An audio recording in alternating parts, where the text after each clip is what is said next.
Well guys, तो मैं हूं रॉकी और आप देख रहे हैं एलीट एफएन अमेरिका। और गाइज, इस वीडियो के अंदर हम WWE चेयरमैन विंस मैकमैन के रेप और सेक्स स्कैंडल को लेकर बहुत ही बड़ा खुलासा करने वाले गए। और गाइज, WWE के बैक स्टेज के ऊपर विंस मैकमैन ने WWE के फीमेल एम्प्लॉय के साथ $3 मिलियन का कैसा गंदा सेटलमेंट किया है, इसको लेकर हम इस वीडियो पर बात करेंगे। और गाइज, NJPW के फॉरबिडन डोर पेपर व्यू के ऊपर the rainmaker Kazuchika Okada क्यों नहीं अपीयर होंगे, इसको लेकर काफी बड़ा खुलासा हो चुका है। तो गाइज, वहीं पेज के WWE को क्विट करने के बाद में पेज के पॉसिबल डेब्यू को लेकर मेरे पास आपके लिए मेजर अपडेट है। और गाइज, MJF के AEW से लगातार गायब रहने के बाद MJF के हॉलीवुड में पॉसिबल डेब्यू को लेकर रेसलिंग ऑब्जर्वर ने काफी बड़ा खुलासा कर दिया है। तो गाइज, वहीं AEW और NJPW के अगले फॉरबिडन डोर पेपर व्यू को लेकर टोनी खान ने काफी बड़ी अनाउंसमेंट कर दी गई। तो गाइज, अगर आपको ये सभी मेजर अपडेट जाननी है तो गाइज वीडियो को एंड तक जरूर देखना।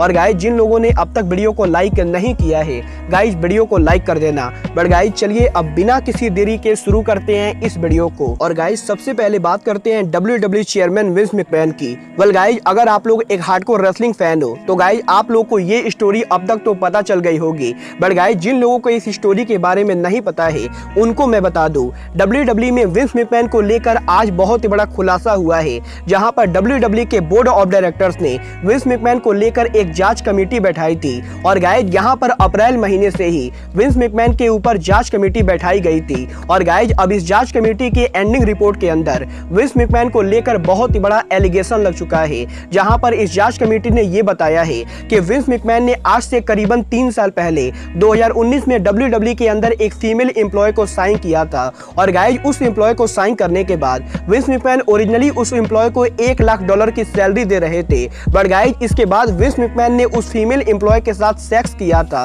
और गाइज, विंस मैकमैन के उस फीमेल एम्प्लॉय के साथ सेक्स करने के बाद विंस मैकमैन ने उसकी सैलरी को डायरेक्टली $2 लाख कर दिया। और गाइज, उसके बाद विंस मैकमैन WWE के अंदर लगातार उस फीमेल एम्प्लॉय के साथ सेक्स रिलेशनशिप में थे। और गाइज, यहाँ पर इस सेक्स रिलेशनशिप के बारे में WWE के अंदर किसी को भी नहीं पता था। और गाइज, करीबन 2 साल तक उस एम्प्लॉय के साथ सेक्स करने के बाद विंस मैकमैन ने उस एम्प्लॉय को WWE के टैलेंट रिलेशन के हेड एम्प्लॉय जॉन लुटनेट के पास भेज दिया था। और गाइज, WWE के बैक स्टेज के ऊपर विंस मैकमैन और WWE के टैलेंट रिलेशन के हेड जॉन लुटनेट, इन दोनों ने उस एम्प्लॉय के साथ सेक्स किया है। और दबाने के लिए इन दोनों ने उस एम्प्लॉय को कंपनी से बाहर करके करीबन $3 मिलियन दिए हैं। और गाइज, इस मामले को बाहर ना आने के लिए WWE चेयरमैन विंस मैकमैन ने उस फीमेल एम्प्लॉय के साथ $3 मिलियन का सेटलमेंट किया है। और गाइज, कुछ इस तरीके से WWE के बैक स्टेज के ऊपर WWE के चेयरमैन विंस मैकमैन WWE के फीमेल एम्प्लॉय के साथ ऐसी गंदी और घटिया। वेल गाइज, यहाँ पर इस पूरे मामले के बाहर आने के बाद अब WWE के बोर्ड ऑफ डायरेक्टर्स के अंदर विंस मैकमैन को लेकर काफी बड़ा कदम उठाया जा सकता है। और गाइज, पॉसिबली WWE के अंदर विंस मैकमैन को लेकर बहुत ही बड़ा कदम उठाया जाएगा। वेल गाइज, यहाँ पर इस पूरे मामले को देखने के बाद मुझे तो WWE के बैक स्टेज का माहौल काफी ज्यादा खराब लग रहा है। और गाइज, मैं इस मामले को सेक्स स्कैंडल ना कह के बल्कि रेप स्कैंडल कहूंगा। और गाइज, मुझे लगता है विंस मैकमैन जैसे घटिया आदमी को रेसलिंग इंडस्ट्री में नहीं होना चाहिए।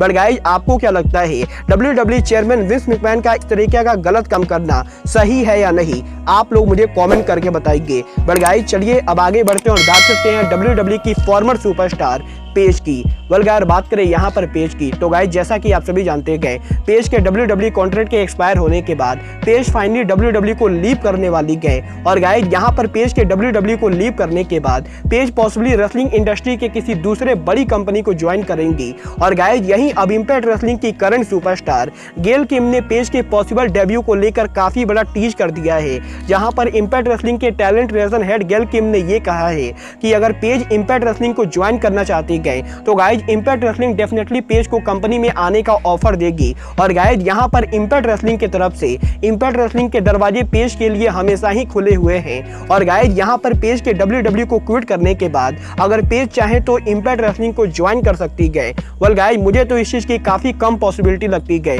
कि पेज इम्पैक्ट रेसलिंग को ज्वाइन करेंगे, क्योंकि गाइज, यहाँ पर इम्पैक्ट रेसलिंग पेज को उतनी सैलरी नहीं देगी जितना पेज पर्सनली एक्सपेक्ट कर रही गए। बट गाइज, आप लोग पेज को इम्पैक्ट रेसलिंग पर पर देखना चाहते हो या नहीं, आप लोग मुझे कमेंट करके बताइए। बट गाइस चलिए अब आगे बढ़ते और बात करते हैं AEW सुपरस्टार MJF की। गाइस बात करें यहाँ पर MJF, तो गाइस जैसा कि आप सभी को याद होगा AEW के फोरम में डायनामाइट शो पर MJF के पाइम बम प्रोमो के बाद MJF हमें AEW पर देखने को नहीं मिलेंगे। और गाइस यहीं अब MJF के करंट स्टेटस को लेकर AEW के बैक स्टेज से मेजर अपडेट आ रही है, जहां पर AEW के मल्टीपल रेसलर्स ने ये कंफर्म किया है कि लॉस एंजल्स में MJF के डायनामाइट पर अपीयर होने के बाद MJF AEW के दूसरे रेसलर्स के साथ लॉस एंजल्स को लीव नहीं किए थे। और गाइस यहां पर MJF अभी करंटली लॉस एंजल्स के अंदर है। और गाइस यहां पर MJF के AEW से गायब रहते हुए MJF अब हॉलीवुड के अंदर जाना चाहते गए। और गाइस MJF हॉलीवुड में उनका करियर बनाने के लिए इस समय काफी सारे हॉलीवुड के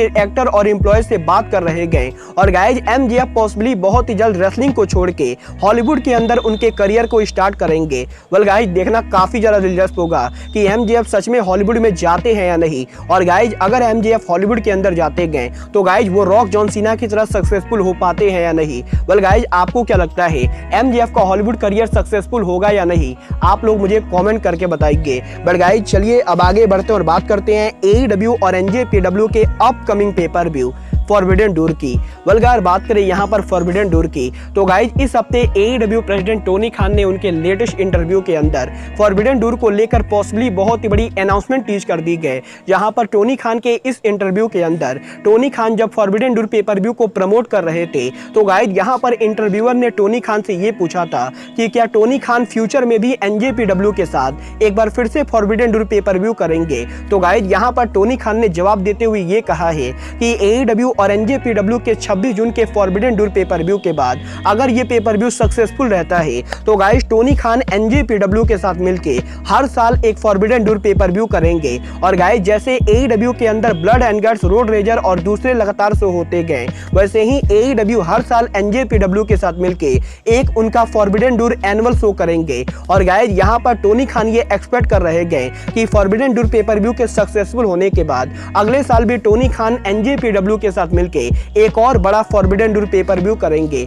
गाइस देखना काफी ज्यादा दिलचस्प होगा कि AEW का फॉरबिडन डोर पेपर व्यू कितना सक्सेसफुल होता है। बट गाइस बात करें यहाँ पर फॉरबिडन डोर की, तो गाइस जैसा कि आप सभी को मालूम है जब से AEW और NJPW ने फॉरबिडन डोर पेपर व्यू को अनाउंस किया है तब से ही रेसलिंग इंडस्ट्री के hardcore fan the rainmaker Kazuchika Okada को AEW में देखना चाहते गए। और गाइस इस बात में तो कोई भी शक नहीं गए कि ओकाडा जापान के अब तक के सबसे बड़े सुपरस्टार है। और गाइस यहाँ पर हर फैन को ये लग रहा था कि ओकाडा फॉरबिडन डोर पर IWGP टाइटल को डिफेंड करेंगे। बट गाइस अब जबकि ओकाडा उस टाइटल को हार चुके गए तो गाइस यहीं फॉरबिडन डोर पर अपीयरेंस को लेकर रेसलिंग ऑब्जर्वर ने बहुत ही बड़ा खुलासा कर दिया है। जहां पर इस हफ्ते रेसलिंग ऑब्जर्वर डेव मेल्जर के लेटेस्ट रिपोर्ट के अंदर डेव मेल्जर ने इस चीज को कंफर्म किया है कि the rainmaker Kazuchika Okada forbidden door पर अपीयर नहीं होंगे। और गाइस हमें 26 जून को फॉरबिडन डोर के ऊपर ओकाडा यूनाइटेड सेंटर में देखने को नहीं मिलेंगे, क्योंकि गाइस यहां पर जिस वीकेंड में AEW और NJPW forbidden door pay per view करेगी